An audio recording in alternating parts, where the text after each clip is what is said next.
So the question is, what kind of leader does it take to build a successful startup today and tomorrow? Eric. Okay. This is good. I like this question. So some things are going to be the same today and tomorrow. What are the eternal truths of startups? One, that a leader has to be comfortable with uncertainty, because the fundamental nature of a startup is we don't know what we are trying to build yet. We only know what we hope or we vision, we think. It's important to have a strong ethos. Just like a person needs to have a strong character, your company also has to have a strong character, which means values and mission and vision. These things are not soft afterthoughts, but are essential to the project of entrepreneurship.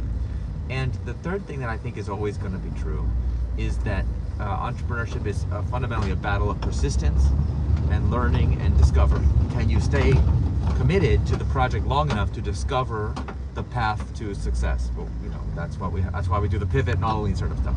But you said today and into the future, and I think it's really interesting to think not about what's going to be the same in the future, what's going to be different.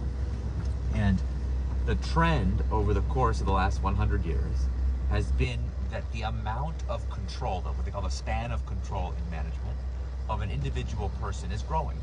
So the number of people who are capable of starting a company today is greater than it has ever been in the history of humanity, and by a lot. It's not because people are smarter today, but because we have much better infrastructure for building things, both technological infrastructure, but also financial infrastructure and informational infrastructure. So, Karl Marx used to talk about, the whole idea of communism is that his understanding of capitalism was a system in which the owners of capital control the means of production, meaning you literally cannot create a business without their permission and consent because the capital equipment was so expensive. So thanks to cloud and software and semiconductors, we've been living in my lifetime in an era where I call the rentership of the means of production. Because he was right about the dynamics. Jeff Bezos and all these guys own the infrastructure, but they'll rent it to you in a way that, there was no credit cards in Karl Marx's day. You couldn't go on Amazon AWS and you rent a thing and then boom, next, So that's been a very interesting era that we are exiting. So that was true for a while. Now we're entering a new era, which I don't have a catchy name for yet, but maybe your friend will help me come up with one. Her name is Maddalena. Maddalena, you'll help me come up with a good, catchy name to go with the rentership of the means of production, because now we're talking about not the ownership of the means of production, but the ownership of the means of intelligence. So the people working on AGI all think they are going to get to be, they read the Communist Manifesto and they say, I want to be like that guy. Not like, I don't want to be like Karl Marx, I want to be a capitalist. I want to be the owner of the means of production of the future. So that's one possible future, of course.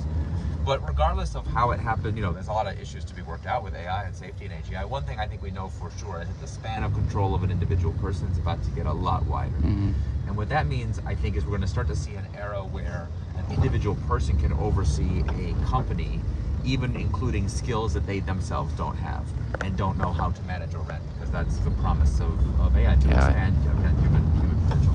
So I think in that kind of a world, a lot of our rules of thumb about leadership, about management, about company building will have to change, because we have individual people who are so much more capable. In the Silicon Valley, I don't know if this is true here, but Silicon Valley people are already starting to talk about the day in the future when an individual person will create $1 billion company. Only one person. Like one person, one individual person will oversee a business empire. Now, I don't know if that's truly realistic. There's a lot of things still have to be figured out. But the inspiration here is to say, how much more can be done when you never have to have another meeting? No permission, no gatekeepers, no nothing. Just you and your idea and the infrastructure. So we'll see. I think that entrepreneurship in the future is going to look very interesting because of those trends. Okay. Do you want to wish Maddalena good luck for her thesis? Very good luck with your thesis.